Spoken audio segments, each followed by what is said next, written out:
Hi, I'm Wayne Tuttle, and welcome to Chasing Legends.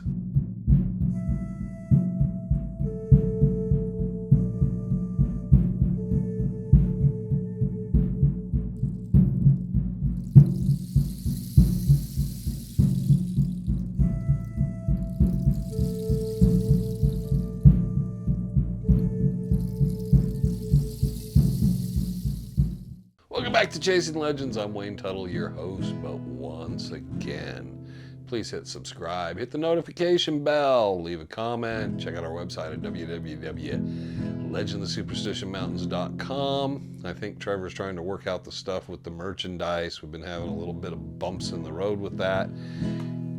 Amazon Prime, Sunsets. Pick up a copy if you haven't. Watch it. Good film. It's going to give you a lot of insight. I don't think anything in there's anything we've really covered. Technically, we let Ron Feldman, Thomas Glover, Greg Davis, Clay Wurst, Bob Shoes, people like that tell their own stories. So you'll enjoy it. That being said and done, let's get to this week's story because you're sitting there on pins and needles, aren't you? This week is a little bit of New Mexico, a little bit of Arizona. Goes on about a man named Frank Borden. Now, this is about mid-1890s, 1895, 1896. He comes into Prescott. Comes in with a horse and a mule.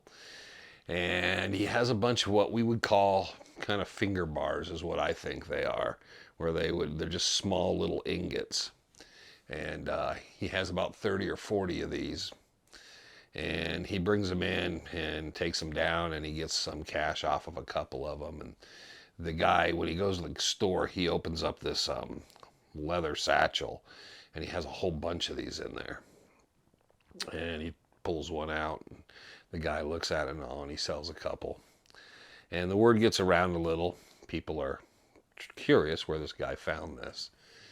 And he tells a story to a number of people in the saloons and merchants and so forth, and says he was traveling back and forth between New Mexico and Arizona, picking up work here and there.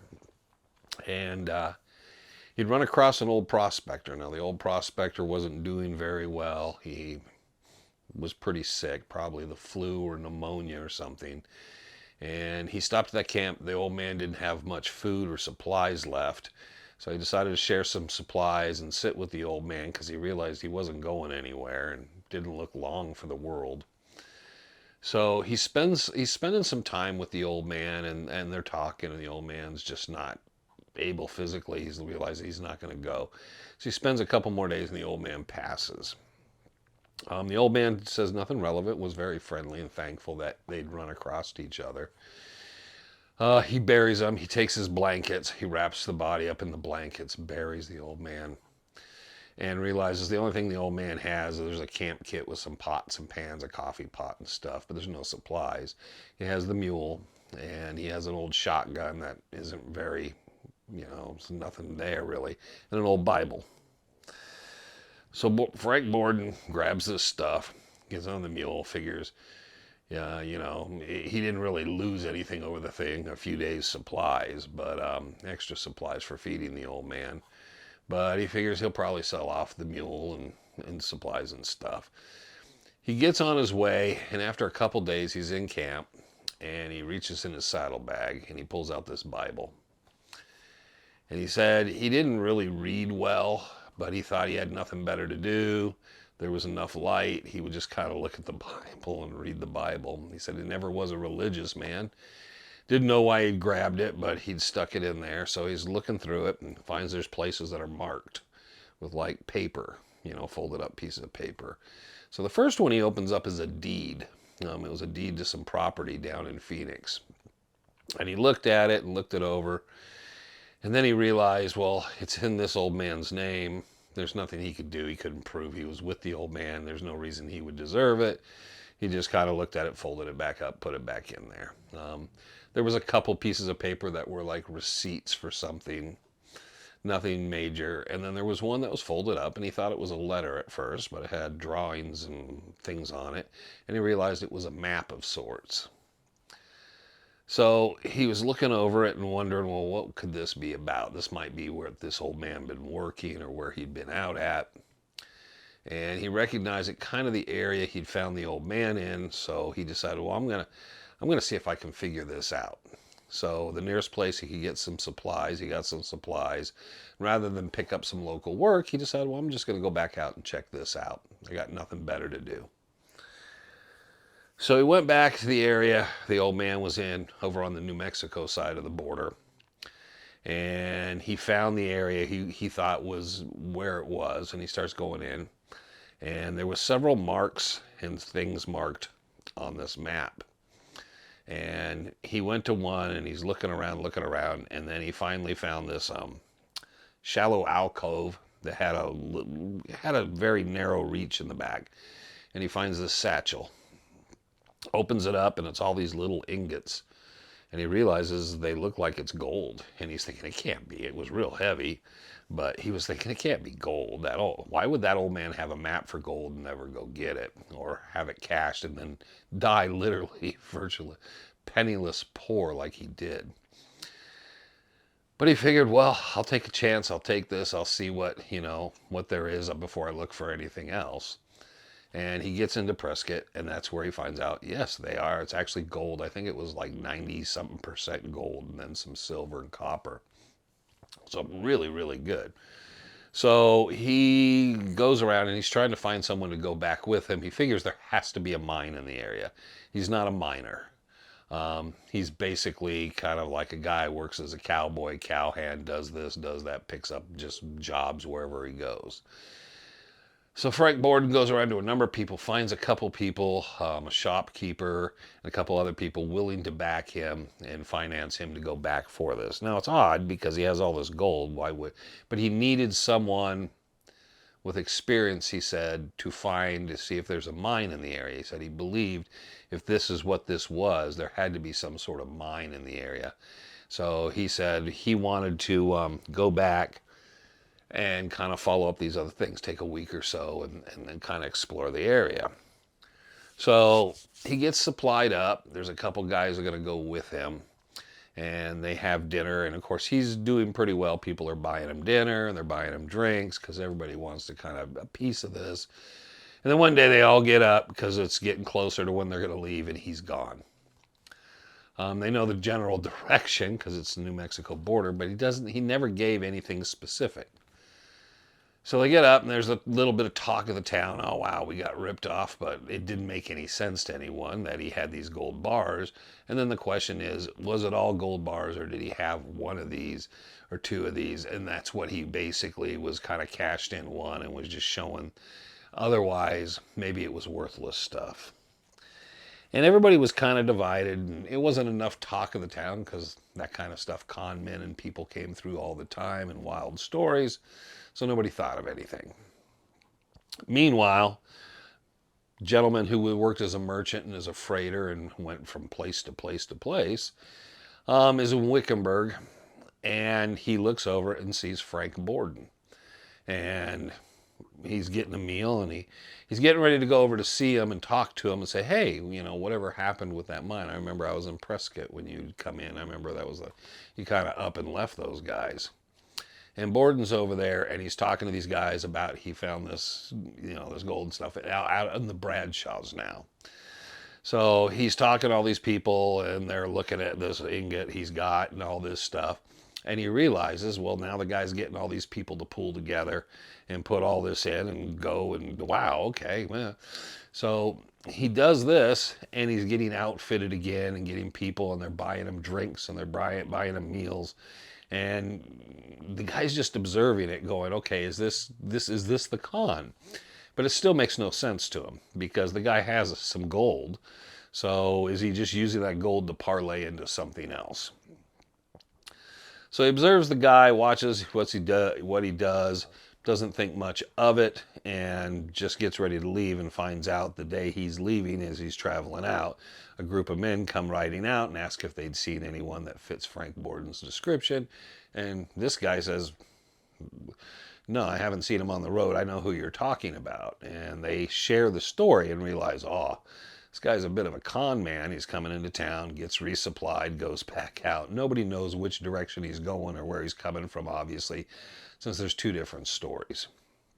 So the men go down. They figure he has to be along somewhere between, they're thinking between Wickenburg and Phoenix at the time. So the freighter does his stuff, and he's doing his things, and he's in Tucson several months later. And he's running between Phoenix and Tucson, has a line, and he says that's where he runs into Frank Borden again. And he's at a cantina, he's getting something to eat, and he's in there, and he's doing that same story. And he's looking at him, and like, man, you know, this guy is traveling all over the place. How is this worth it? Whatever he's getting, a horse or two, this and that. So he's thinking, man, it's a pretty detailed story, and he can't get close enough to hear what version of this story he's telling now. But Frank Borden, sure enough, he decides he's going to run a day or so late and see what happens. Sure enough, Frank Borden disappears again. Now, this time, what he gets from someone is that Frank Borden had found this, and this is a mine in these gold bars somewhere south of the border in Mexico. So the gentleman in question here, who had related the story, can't remember his name offhand. I think it was Doby or something Doby. He says he just decides, you know, I'm not sure. I'm gonna talk to the sheriff, and I'm gonna tell him, hey, this guy, and this is the name he's went by, and he appears to be going by the same name every place he goes. But he says this is what's happened. I Prescott, and then I saw him do it in Wickenburg, and he's obviously down here. And the guy kind of lets it out of his mind because you have your day-to-day grind and nothing else going on. So he's doing his thing, and then one day he's in Phoenix and dropping off a load, and he's getting ready to leave, and he looks down, and down the street, walking towards him, gentleman in really nice clothes with a cane, with a hat and everything, looking like a businessman, comes walking towards him down the street, and he realizes that's Frank Borden. So he steps out from where he's at, walks out, and goes, hey, Frank. And the guy looks at him funny, doesn't recognize him, which he didn't think he would. But and Frank Borden looks at him and, do I know you? And he says, yes, Frank. I ran into you a couple times, but I remember you from Prescott. I guess you've done quite well.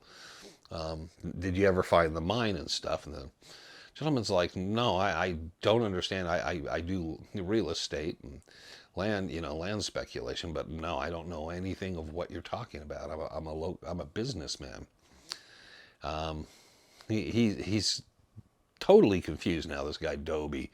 He's totally confused because he's thinking, man, could I have gotten it wrong? I'm really sure this is the same guy. So he's kind of like not sure what to do. He wants to go down to the local sheriff and tell them, but he's not sure because it seems kind of odd because he doesn't get it. This guy's obviously dressed really well and stuff. Maybe he did find gold. Maybe he, I don't know. He has no clue. So he finishes the freighting, he leaves town, and it's about 3 weeks later, he's on a trip back to Phoenix. And there's a man on a horse with a mule with supplies heading out, coming by him. And he looks over and he sees him and realizes it's Frank Borden again. So he says, hey, Frank, and he pulls up and he's like, Frank, how you doing? And all this. Now this time the guy acknowledges him. Hey, how you doing? And they talk and he says, how you did on that mine and stuff. And he's like, it's just, I keep getting stakes and I keep going looking, but I'm almost out. I'm slowly going through what I found in that first cache, but I'm hoping to kind of strike it, and this and that and everything.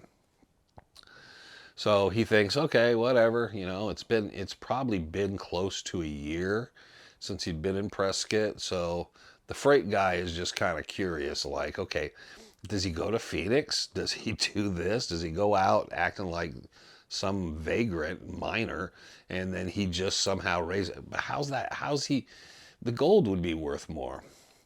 So he kind of looks him over and just thinks, I'm not going to mess with it. Thinking it's very interesting, though, that he keeps running into him. He says there has to be other people. So months later, this Doby is in Prescott. And what he finds out is people had, again, dealt with Frank Borden, except Frank Borden didn't get so lucky this time and ends up dying. He'd become very sick. He had something, probably tuberculosis, something. He had consumption.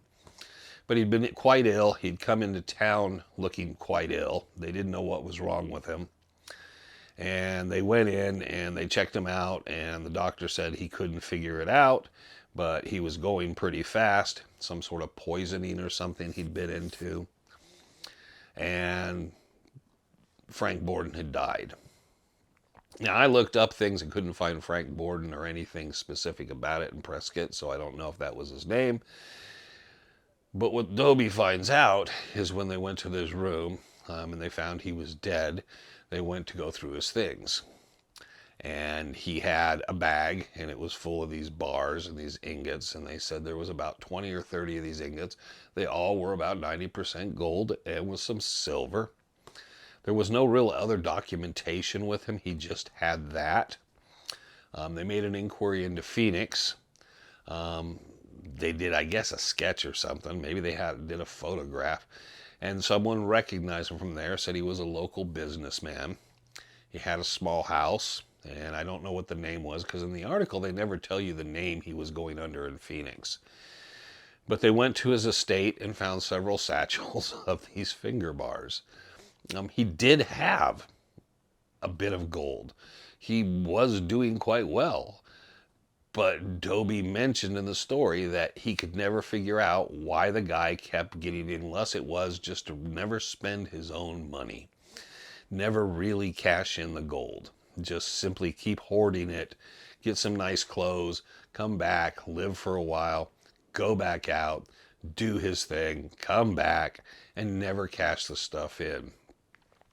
Far as Dobie was able to tell and they were able to look into, there was nothing, no one had a complaint on the guy, and there was nothing there specific. So whatever happened to that gold, I'm sure it got absorbed by some people or some bankers or someone or family member, but it never really hit the radar. I found it an interesting story because Dobie, when he tells the story, says that no one knew who really Frank Borden was. The people in Phoenix, as far as he was able to tell, when he was in Phoenix, he asked a number of people about what happened with that. And they said nobody really knew him. He kept to himself. He was a very private man. Nobody knew even what kind of business he was in, because he'd told Dobie that it was real estate. Said none of it was very clear. They just knew he had passed away. Prescott had let them know that, is this guy? Yes. They went over to check to make sure. He would never return to his home, and they found the ingots. So nobody knows quite where it was, and that's what Dobie said was really kind of crazy, is that, as far as he knows, no one knew where he found that stuff, what part of Arizona or New Mexico, if the story of the old prospector was even true, or any of it. It's one of those mystery stories where someone just finds something, and for some unknown reason, they can't tell the truth. And by the end of it all, nobody knows for the better. Somewhere out there, there could be more ingots. Somewhere out there, there could be a mine nearby it. He obviously had enough. I mean, the satchels had a number of these ingots, 20 or 30 of them in each. So he obviously did quite well. But I looked into the story, and I couldn't find any basis of the story. But something rung true about it. And the fact that the author of this article, and they'd done a couple articles, because they did the initial article on Frank Borden, and the second follow-up of that, Dobie had really tried to figure out stuff, and then they tried to see if they could find anything. The map never showed up, none of this stuff, the Bible, everything they looked for, none of that existed. So was it some sort of greater con? What was the purpose of having all the gold?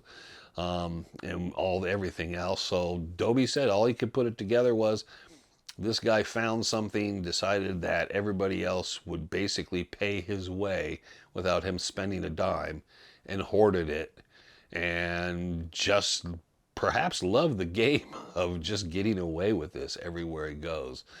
And he said he didn't know what happened to everything after that. He tried to make an inquiry. The sheriff just told him, I don't know, So it's the end of that story. So if you ever run into us, Frank Borden, a guy named Dobie. It's not Dobie the writer, Frank J. Dobie, but it's a guy named Dobie. And being an itinerant cowboy cover story was kind of interesting. Would have been better if he said he was a prospector, but it was just it's just kind of a weird story because it doesn't really make any sense. It's not the best story, but it's one of those ones that intrigues me because I'm always like, is there some possible, did this guy really exist? Did Dobie really run into this guy in these several, it has a lot of ring of truth around it, but I can't find anything to pin it. And I hate those stories because I dig around and try to look at it and reread it and see if I can find something specific. The dates are kind of specific. It's 1895 to about 1898 is when this is all happening. And he's talking about places and a number of different things. And I know those things are true. But he doesn't get anything detailed that allows you to kind of dig any deeper. So anyone else out there, I mean, I looked death certificates, I looked everything. But if Borden was going under an assumed name and Dobie didn't know it and the authors couldn't find it, that's probably one of those things we'll never know. Who knows what happens to the ingots, but who knows where he pulled them from, which is even more intriguing and interesting as I look for the finger bars or something about finger bars turning up somewhere else. So there you go. A little bit of a different one, a spin. We don't know if we're in New Mexico, where in Arizona, or where we're exactly at. But if you ever hear the story of Frank Borden, pay attention. Send me a note. Tell me, hey, I found a little more of this, because it would be an interesting one to follow up. So that's it this week. We're getting into the springtime. The rattlesnakes are starting to come out. They're starting to sun themselves. We didn't get much rain through the winter. We did finally get a little bit of rainfall and some snow. So the mountains are opened up, but it should be really nice weather the next couple of months. And for anybody out there searching around, hiking, camping, or whatever they do, we're going to get ourselves out. We're finishing up Discovery Camp, making sure everybody picks up a copy of Sunsets. And if you're looking for something completely different in the fictional realm, Roswell Delirium by our friend Glenn Lewis Evans.